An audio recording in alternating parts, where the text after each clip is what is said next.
जय जगन्नाथ सांग माने आज सकाଳେ सकाଳେ ମୁଁ ଚା ସହିତ ଟିକେ ରୁଟି ନେଇକି ବସି ଯାଇଥିଲି ଖାଇବା ପାଇଁ। ଆଉ ତାପରେ ନେହା ମା ବି ଆସିକି ମୋ ପାଖରେ ବସି ଯାଇଥିଲା ଚା ରୁଟି ଖାଇବା ପାଇଁ। କେଉଁମାନେ ଏମିତି ଆମ ଭଳିଆ ଚା ରୁଟି ଖାଆନ୍ତି କମେଣ୍ଟରେ ନିଶ୍ଚୟ ଜଣେଇବେ। ଆଉ ନେହା ଆମର ସବୁ ରୁଟିକୁ ଛିଡ଼ିକି ଚା ଭିତରେ ସବୁ ପକାଇ ଦେଉଥିଲା। ମୁଁ କହିଲାରୁ ସେ ମୋତେ କେମିତି ଗେଲ କରୁଛି ଦେଖନ୍ତୁ।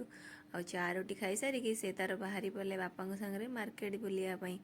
ସେ ବାହାରିକି ଗଲା ପରେ ମୁଁ ବସି ଯାଇଥିଲି ମୋ କାମରେ। ଭିଡ଼ିଓରେ ଦେଖିଥିବେ ଯେଉଁ ଶାଢ଼ୀର ବ୍ଲାଉଜଟି ମୁଁ କାଟିଥିଲି ତାକୁ ଆଜି ମୁଁ ବସି ଯାଇଥିଲି ସିଲେଇ କରିବା ପାଇଁ। ଏଇଟା ମୋର ଫାଷ୍ଟ କଷ୍ଟମରର କାମ ଥିଲା, ତ ସକାଳେ ସକାଳେ ଟିକେ ବସି ଯାଇଥିଲି ସେଇ କାମରେ।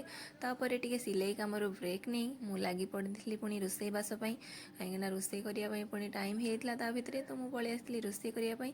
ଆଉ ନେହା ଆମର ବୁଲିକି ପଳେଇ ଆସିଲା ତା ଭିତରେ। ଆଉ ତାକୁ ଦେଖନ୍ତୁ ସେ ବି ରାଗିଯାଇଛି ରୋଷେଇ କାମରେ ବାଲ୍ଟି ଉପରେ ଛିଡ଼ା ହେଇକି। ହଁ ମୁଁ ରାନ୍ଧିବି, ତମେ କାହିଁ ରାନ୍ଧିବ? ସେଠି ଛିଡ଼ା ହେଇଛ, ମାଡ଼ ଖାଇବ ନା? ରାନ୍ଧତେ ହବନି, ଆସନ୍ତୁ। ବେଶୀ ରାନ୍ଧା ବାଲି ପଡ଼ ଶୁନା, ତମକୁ ରାନ୍ଧତେ ହବନି ବାବା।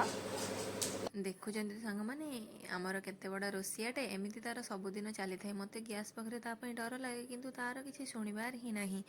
ଆଉ ମୁଁ ଭାବୁଛି କି ମୋ ଝିଅ ତ ପାରିଗଲାଣି, ଏବେ ମା ଝିଅ ପଡ଼ିକି ଗୋଟେ ରେଷ୍ଟୁରାଣ୍ଟ ଖୋଲିଦେବା। ଆଉ ଆପଣମାନଙ୍କର ଟିକେ ଆଶୀର୍ବାଦ ରହିଥାଉ ତା ଉପରେ, ଯେମିତି ବଡ଼ ହୋଇକି ସେ ଗୋଟେ ଭଲ ରୋଷିଆଣୀଟେ ହେଉ, ଆଉ ଆମର ଇଚ୍ଛାଟା ପୂରଣ ହେଉ।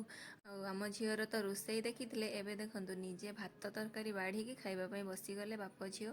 ମୁଁ ଦଉଥିଲି ଖାଇବା ପାଇଁ, କହିଲା କି ମୁଁ ବାଢ଼ିବି ନିଜେ। ନିଜେ ଭାତ ତରକାରୀ ବାଢ଼ିକି ବାପ ଝିଅ ତାର ଖାଇବା ପାଇଁ ବସିଗଲେ। ବାପର ଗେଲି ଝିଅ, ସେ ତାର ବାପା ସାଙ୍ଗରେ ବସିକି ସବୁଦିନ ଖାଇଦିଏ ଆରାମସେ। ଆଉ ଖାଇ ପିଇ ସାରି ନେହା ଆମର ଶୋଇ ଯାଇଥିଲେ, ତାକୁ ଟିକେ ଶୋଇ ସାରି ମୁଁ ପୁଣି ଲାଗି ପଡ଼ିଥିଲି ମୋ ବାକି ରଖିଥିବା କାମରେ, ମାନେ ସିଲେଇ କାମରେ। ଆଉ ସିଲେଇ କରୁ କରୁ ମେସିନ୍ ଟିକେ ପ୍ରୋବ୍ଲେମ୍ ହେଇଯାଇଥିଲା, ତ ମୁଁ ତାକୁ ଟିକେ ସଜାଡ଼ି ଦେଇଥିଲି। ଆଉ ଫାଇନାଲି ମୋର ବ୍ଲାଉଜଟି କମ୍ପ୍ଲିଟ୍ କରିଦେଇଥିଲି।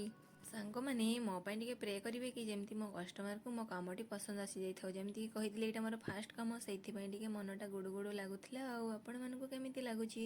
ୟା ଭିତରେ ନେହା ଉଠି ଯାଇଥିଲା ଆଉ ନିଜେ ନିଜକୁ କ୍ୟାମେରାରେ ଦେଖି କ'ଣ ତାର ବଡ଼ ବଡ଼ ହେଉଥିଲା। ଆଉ ତାର ପୁରା ବଦମାସି ଆରମ୍ଭ ହୋଇଯାଇଥିଲା। ଆଉ ସାଙ୍ଗମାନେ ସବସ୍କ୍ରାଇବ୍ କେହି କରୁନାହାନ୍ତି, ପ୍ଲିଜ୍ ସବସ୍କ୍ରାଇବ୍ କରିଦିଅନ୍ତୁ। Thank you for watch.